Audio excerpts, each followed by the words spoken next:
गृह मंत्री और बीजेपी अध्यक्ष के बीच में बैठक चल रही है। दिल्ली में अमित शाह और जेपी नड्डा के बीच में बैठक चल रही है। उत्तराखंड के सियासी हालात को लेकर उत्तराखंड के सियासी हालात पर बातचीत चल रही है। जेपी नड्डा और अमित शाह के बीच में इस वक्त की बहुत बड़ी खबर, दिल्ली पहुंचे हुए हैं उत्तराखंड के सीएम त्रिवेंद्र सिंह रावत, लेकिन यहां बैठक जेपी नड्डा और अमित शाह के बीच में चल रहे हैं। और ये एक और महत्वपूर्ण जानकारी आपको दे दें कि बैठक में दुष्यंत गौतम तो मौजूद हैं, लेकिन जेपी नड्डा से त्रिवेंद्र सिंह रावत की मुलाकात का कोई कार्यक्रम तय नहीं है। ये बहुत बड़ी खबर, क्योंकि ये कहा गया था कि 5 बजे मुलाकात हो सकती है, यहां तो जानकारी मिल रही है कि कोई कार्यक्रम ही तय नहीं। इस खबर पर हमारे संवाददाता विकास भदौरिया ज्यादा जानकारी के साथ जुड़ गए हैं। विकास, पहले तो इस बैठक के बारे में जानकारी दीजिए कि अमित शाह और जेपी नड्डा के बीच में मुलाकात, बैठक का एजेंडा क्या कुछ चर्चा अब तक हुई है, और सीएम त्रिवेंद्र सिंह रावत को तो मिलना था, ये खबरें थी।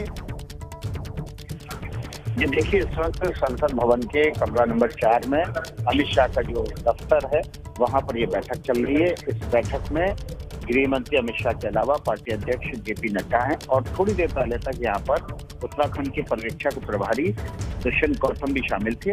लेकिन उन्होंने जो पार्टी को जो रिपोर्ट दी थी उसकी एक और कॉपी लेके आए थे, और वो कॉपी यहाँ पर रखने के बाद, थोड़ी देर बैठक में अपनी बात रखने के बाद वो वहां से निकल गए। लेकिन अभी भी जेपी नड्डा और गृह मंत्री अमित शाह की बैठक चल रही है। ये बैठक उत्तराखंड के सियासी हालात को लेकर है। मुख्यमंत्री त्रिवेंद्र सिंह रावत के भविष्य के लिए ये बहुत महत्वपूर्ण बैठक है, क्योंकि जो रिपोर्ट पर्यवेक्षकों ने, रमन सिंह और दुष्यंत गौतम ने पार्टी अध्यक्ष को सौंपी है, वो उनके लिए काफी नकारात्मक उसमें काफी नकारात्मक। विकास, मैं एक चीज आपसे जानना चाह रहा हूँ कि जो रिपोर्ट रखी गई उसमें क्या है, क्योंकि अब उत्तराखंड के कुछ नेता ये बात कह रहे हैं कि यहाँ तो कैबिनेट विस्तार को लेकर चर्चा करने के लिए मुख्यमंत्री आए हैं, और कुछ में ये कहा जा रहा है कि चेहरा बदला जा सकता है। तो रिपोर्ट में क्या क्या है और क्या क्या चर्चाएं वहां पर हो रही है, क्या चेहरा बदला जा सकता है उत्तराखंड में?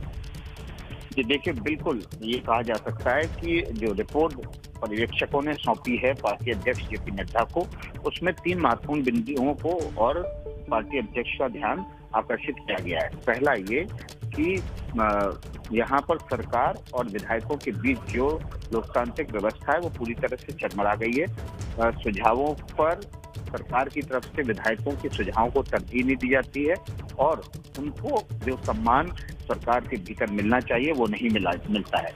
इसके अलावा एक महत्वपूर्ण बात जो ये कही गई है इस रिपोर्ट के जरिए कि जो कि तमाम कोर ग्रुप के सदस्यों ने अपनी बात इसके जो पर्यवेक्षक से उनको रखी है। कोर ग्रुप के सदस्यों की ओर से इस उठाए गए मुद्दों को विस्तार से रिपोर्ट में न केवल बताया गया, बल्कि ये भी कहा गया है कि मुख्यमंत्री को लेकर चुनाव में जाने पर मुख्यमंत्री के चेहरे के साथ चुनाव में जाने पर पार्टी को भारी नुकसान की आशंका है।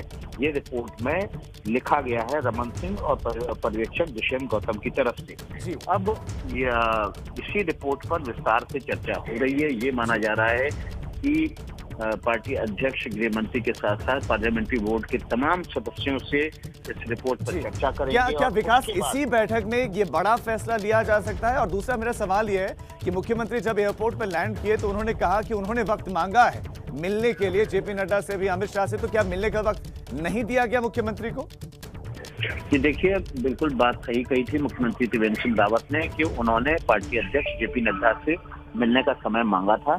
लेकिन अभी तक की स्थिति ये है कि पार्टी अध्यक्ष के कार्यालय की ओर से मुख्यमंत्री त्रिवेंद्र सिंह रावत को मिलने का वक्त नहीं दिया गया है। इस बैठक के बाद जो आपने सवाल पूछा कि क्या ये तय हो सकता है, देखिए, अगर पार्लियामेंट्री बोर्ड की बैठक के सदस्यों के साथ अगर टेलीफोन पर चर्चा हो जाती तमाम सदस्यों की, तो फिर पार्लियामेंट्री बोर्ड की बैठक नहीं होगी, और जो फैसला वो जो है यही हो सकता है। और इस बीच एक और बड़ी खबर हम आपको बता रहे हैं। अभी पार्टी के संगठन महामंत्री बीएल संतोष वे भी इस बैठक में पहुंच रहे हैं। देखिए, मैं आपको उस समय लाइव ये बातें बता रहा हूं कि पार्टी के संगठन मंत्री बीएल संतोष भी इस बैठक का हिस्सा होने जा रहे हैं। वे अभी संसद भवन पहुंचे हैं। अभी वे पार्टी दफ्तर है जो संसद भवन का, वहां पहुंचे हैं, और उन्होंने ये कहा हमसे कि अगर पार्टी अध्यक्ष की तरफ से उनको बुलावा आएगा तो वो भी इस बैठक का हिस्सा होंगे। तो देखिए लगातार जो बैठकों का दौर है वो चल रहा है। पहले बीजेपी अध्यक्ष जेपी नड्डा, गृह मंत्री अमित शाह और पर्यवेक्षक दुष्यंत गौतम की बैठक हुई और अब बीएल संतोष भी उस बैठक का हिस्सा हो सकते हैं। जी विकास, बहुत शुक्रिया आपका इस तमाम जानकारी के लिए। हमारे वरिष्ठ संवाददाता विकास भदौरिया, उन्होंने ये बड़ी जानकारी दी है। बैठक इस वक्त चल रही है, बीएल संतोष भी इस बैठक का हिस्सा बन गए हैं, लेकिन सीएम त्रिवेंद्र सिंह रावत दिल्ली में मौजूद हैं।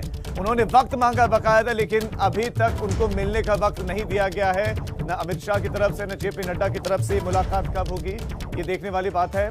बहुत महत्वपूर्ण ये घटनाक्रम चल रहा है।